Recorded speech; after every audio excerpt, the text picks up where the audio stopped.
ನಮಸ್ಕಾರ ಎಲ್ರಿಗೂ.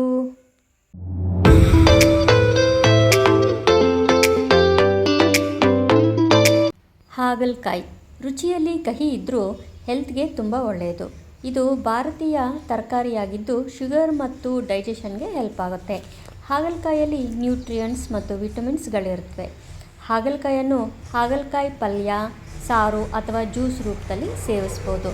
ನಾನಿವತ್ತು ಹಾಗಲಕಾಯಿ ಹುಳಿ ಮಾಡೋದು ತೋರಿಸ್ತಾ ಇದ್ದೀನಿ. ಹಾಗಿದ್ರೆ ಬನ್ನಿ, ತಡ ಮಾಡೋದು ಬೇಡ, ಶುರು ಮಾಡಿಬಿಡೋಣ. ಮೊದಲಿಗೆ ಬೇಳೆ ಬೇಯಿಸ್ಕೊಳ್ಳೋಣ.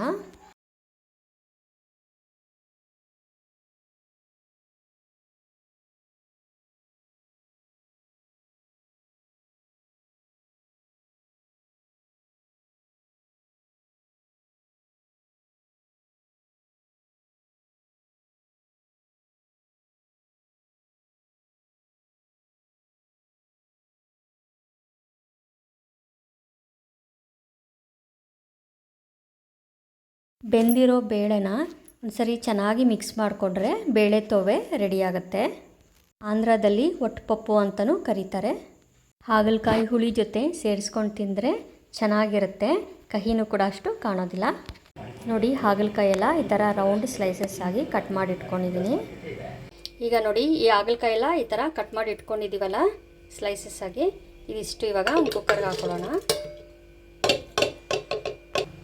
ಇದಕ್ಕೆ 1 ಸ್ಪೂನಷ್ಟು ಉಪ್ಪು, ಅರಿಶಿಣ, 1 ಸ್ಪೂನು ಆಯಿಲು, ಒಂದು ಅರ್ಧ ಸ್ಪೂನ್ ಹಾಕಿದ್ರೂ ಸಾಕು. ಹುಣಸೆಹಣ್ಣು ನೋಡಿ ಇಷ್ಟು, 1 ಗ್ಲಾಸಷ್ಟು ಮೊಸರು, ಆಮೇಲೆ ನೀರು ಹಾಕೋಣ.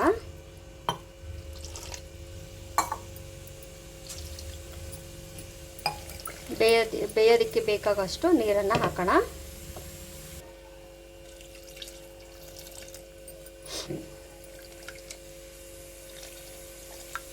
ನೋಡಿ, ಈಗ ಇದನ್ನು ಬಾಯ್ಲ್ ಮಾಡ್ಕೊಳ್ಳೋಣ. ನೋಡಿ, ಇದು ಬಾಯ್ಲ್ ಆಗ್ತಿದೆ. ಕ್ಲೋಸ್ ಮಾಡೋಣ. 1 ವಿಷಲ್ ಆದರೆ ಸಾಕಾಗತ್ತೆ. ನೋಡಿ, ಹಾಗಲಕಾಯಿ ಎಲ್ಲ ಬೆಂದಿದೆ. 1 ವಿಷಲ್ ಆದರೆ ಸಾಕಾಗುತ್ತೆ. ಜಾಸ್ತಿ ಆದರೆ ಸ್ಮ್ಯಾಶ್ ಆಗಿಬಿಡುತ್ತೆ. ಇಷ್ಟು ಬೆಂದರೆ ಸಾಕು. ಈಗ ಇದನ್ನೆಲ್ಲ ನೀಟಾಗಿ ಕ್ಲೀನ್ ಮಾಡ್ಕೊಳ್ಳೋಣ.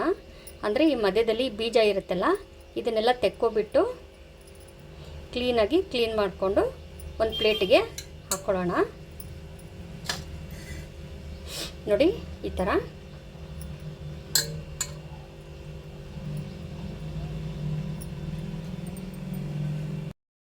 ಈಗ ನೋಡಿ, ಹಾಗಲಕಾಯಿ ಎಲ್ಲ ಕ್ಲೀನ್ ಮಾಡಿ ನೀಟಾಗಿ ಬಿಡಿಸಿ ರೆಡಿ ಮಾಡಿ ಇಟ್ಕೊಂಡಿದ್ದೀವಿ. ನೋಡಿ, ಒಂದು 3 to 4 ಟೈಮ್ಸ್ ಚೆನ್ನಾಗಿ ವಾಶ್ ಮಾಡ್ಕೊಳ್ಳೋಣ.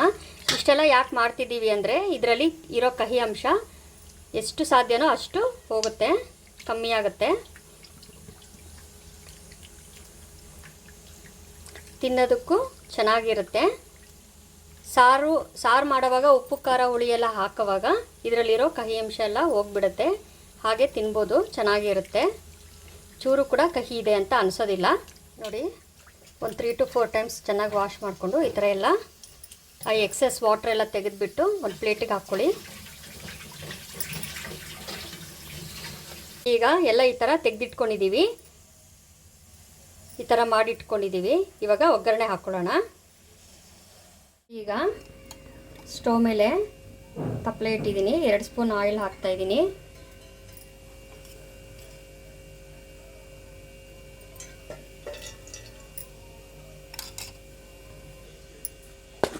ಇಂಗು, ಸಾಸಿವೆ, ಜೀರಿಗೆ,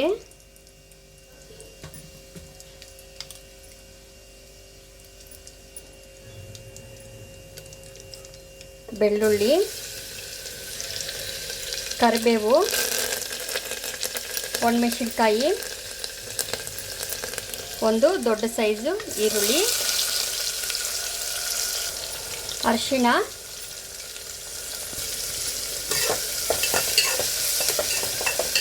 ಈಗ ಹಾಗಲಕಾಯಿ ಎಲ್ಲ ರೆಡಿ ಮಾಡಿ ಇಟ್ಕೊಂಡಿದ್ದೀವಲ್ಲ, ಇದನ್ನು ಹಾಕೋಣ. ಒಂದು ಮೀಡಿಯಮ್ ಫ್ಲೇಮ್ನಲ್ಲಿ 1 ರಿಂದ 2 ನಿಮಿಷ ಬಾಡಿಸ್ಕೊಳ್ಳಿ, ಫ್ರೈ ಮಾಡ್ಕೊಳ್ಳಿ. ಈಗ ನೋಡಿ 1-2 ನಿಮಿಷ ಆಗಿದೆ. ಈಗ ಇದಕ್ಕೆ ಒಂದು ದೊಡ್ಡ ಸೈಜು ಟೊಮೆಟೊ ಸೇರಿಸ್ಕೊಳ್ಳೋಣ, ಸಣ್ಣಗೆ ಹಚ್ಚಿಟ್ಕೊಂಡಿರೋದು.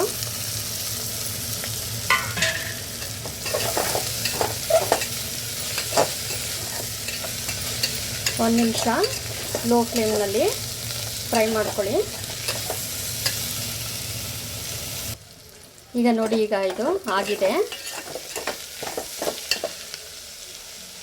ಈಗ ಇದಕ್ಕೆ 1-2 ರಿಂದ 3 ಸ್ಪೂನು ಹುಣಸೆ ರಸ, ನಿಮ್ಮ ರುಚಿಗೆ ತಕ್ಕನಂಗೆ ನೋಡಿಕೊಂಡು ಹಾಕ್ಕೊಳ್ಳಿ. ರುಚಿಗೆ ತಕ್ಕಷ್ಟು ಉಪ್ಪು, 1 ಸ್ಪೂನಷ್ಟು ಖಾರ ಪುಡಿ ಹಾಕ್ತಾಯಿದ್ದೀನಿ. ನಿಮ್ಮ ಖಾರ ಇನ್ನೂ ಬೇಕಂದರೆ ನೋಡಿಕೊಂಡು ಹಾಕ್ಕೋಬೋದು. 1-2 ಸ್ಪೂನಷ್ಟು ಬೆಲ್ಲ ಹಾಕ್ತಾಯಿದ್ದೀನಿ. ಈಗ ತೊಗರಿ ಬೇಳೆನ ಬೇಯಿಸಿಟ್ಕೊಂಡಿದ್ವಲ್ಲ, ಒಟ್ಟುಪಪ್ಪು ಅಂತ ಹೇಳಿ, ಅದನ್ನು ಕೂಡ 1-2 ರಿಂದ 3 ಸ್ಪೂನು ಹಾಕ್ತಾಯಿದ್ದೀನಿ. ಈ ಥರ ಸಾರಿಗೆ ಬೇಡ ಅಂದರೆ ನೀವು ಅನ್ನ ಮತ್ತು ಸಾರು ಹಾಕ್ಕೊಂಡು ಕಲಿಸ್ಕೊತೀರಲ್ಲ, ಆವಾಗ ಬೇಕಾದರೂ ಹಾಕ್ಕೋಬೋದು, ಇಲ್ಲ ಈ ಸಾರಿಗೆನೇ ಹಾಕ್ಕೋಬೋದು. ಈಗ ನೀರು ಹಾಕಿ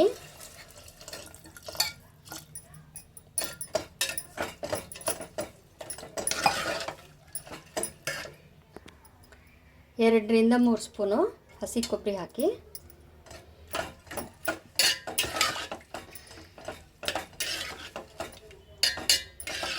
ಉಪ್ಪು ಖಾರ ಹುಳಿ ಎಲ್ಲ ನೀವು ಟೇಸ್ಟ್ ನೋಡಿಕೊಂಡು ಜಾಸ್ತಿ ಕಮ್ಮಿ ಮಾಡ್ಕೋಬೋದು. ಈಗ ಇದನ್ನು ಕುದಿಯೋಕ್ಕೆ ಬಿಡೋಣ. 1-2 ರಿಂದ 3 ನಿಮಿಷ ಕುದಿಸ್ಕೊಳ್ಳಿ. ನೋಡಿ, ಈಗ ಇದು ರೆಡಿಯಾಗಿದೆ. ಹಾಗಲಕಾಯಿ ಹುಳಿ ಒಂಚೂರು ಕೂಡ ಕಹಿ ಇರಲ್ಲ, ಯಾಕಂದರೆ ಮೊಸರು, ಉಪ್ಪು, ಹುಣಸೆಹಣ್ಣು ಎಲ್ಲ ಹಾಕಿ ಬಾಯ್ಲ್ ಮಾಡಿರೋದ್ರಿಂದ ಕಹಿನೇ ಇರಲ್ಲ. ಮಕ್ಕಳು ಕೂಡ ಇಷ್ಟಪಟ್ಟು ತಿಂತಾರೆ. ಲಾಸ್ಟ್ಗೆ ಕೊತ್ತಂಬರಿ ಸೊಪ್ಪು ಹಾಕಿ ಕೊನೆಗೆ.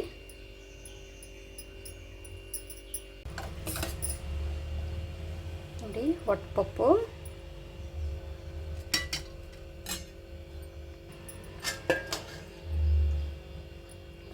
ಹಾಗಲಕಾಯಿ ಸಾರು, ಹಾಗಲಕಾಯಿ ಹುಳಿ ರೆಡಿಯಾಗಿದೆ. ನೋಡಿ,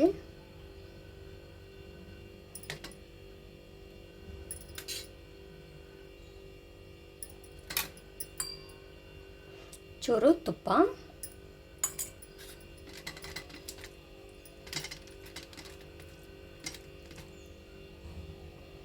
ನೋಡಿ ಸಾರು ಮಾಡೋವಾಗನೇ ನಾವು ಈ ಬೇಳೆ ಕಟ್ಟನ್ನ ಹಾಕಿರ್ತೀವಿ, ಹಾಗಾಗಿ ನೀವು ಇವಾಗ ಕಲಿಸ್ಕೊಂಡು ತಿನ್ನೋವಾಗ ಹಾಕ್ಕೋಬೋದು, ಇಲ್ಲ ಹಾಕ್ಕೊಂಡೇನು ಹಾಗೆ ಸರ್ವ್ ಮಾಡ್ಬೋದು.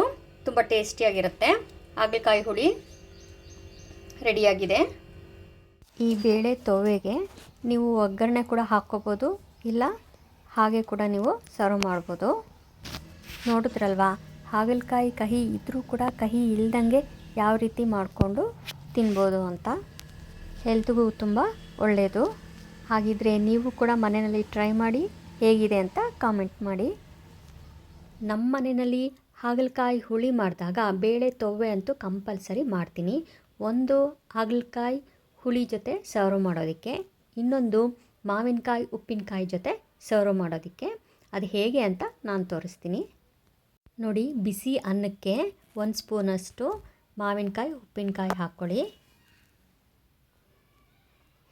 1 ಸ್ಪೂನು ಬೇಳೆ ತೊವ್ವೆ ಹಾಕ್ಕೊಳ್ಳಿ,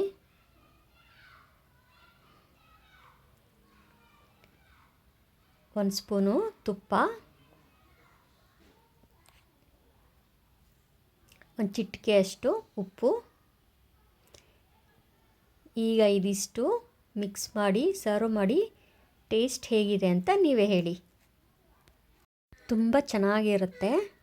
ಕಾಮನ್ನಾಗಿ ಆಂಧ್ರ ಸೈಡು ಈ ರೀತಿ ಮಾಡ್ಕೊಳ್ತಿರ್ತಾರೆ. ಮನೇಲಂತೂ ಮಾವಿನಕಾಯಿ ಉಪ್ಪಿನಕಾಯಿ ಇದ್ದೇ ಇರುತ್ತೆ, ಇನ್ಸ್ಟೆಂಟಾಗಿ ಮಾಡಿಕೊಂಡು ತಿನ್ಬೋದು. ಹಾಗಿದ್ರೆ ನೀವು ಕೂಡ ಟ್ರೈ ಮಾಡ್ತೀರಾ ಅಲ್ವಾ? ನೋಡಿದ್ರಲ್ವಾ ಬೇಳೆ ತೊವೆನ ಯಾವ ರೀತಿ 2 ರೀತಿಯಾಗಿ ನಾವು ಯೂಸ್ ಮಾಡಿದ್ವಿ ಅಂತ. ಹಾಗಿದ್ರೆ ತಡ ಯಾಕೆ ಮಾಡ್ತೀರಾ? ಲೈಕ್ ಕೊಟ್ಟು ಸಬ್ಸ್ಕ್ರೈಬ್ ಮಾಡಿ ಇನ್ನಷ್ಟು ವೀಡಿಯೋಸ್ನ ನೋಡ್ಬೋದು. ಮತ್ತೆ ಸಿಗ್ತೀನಿ.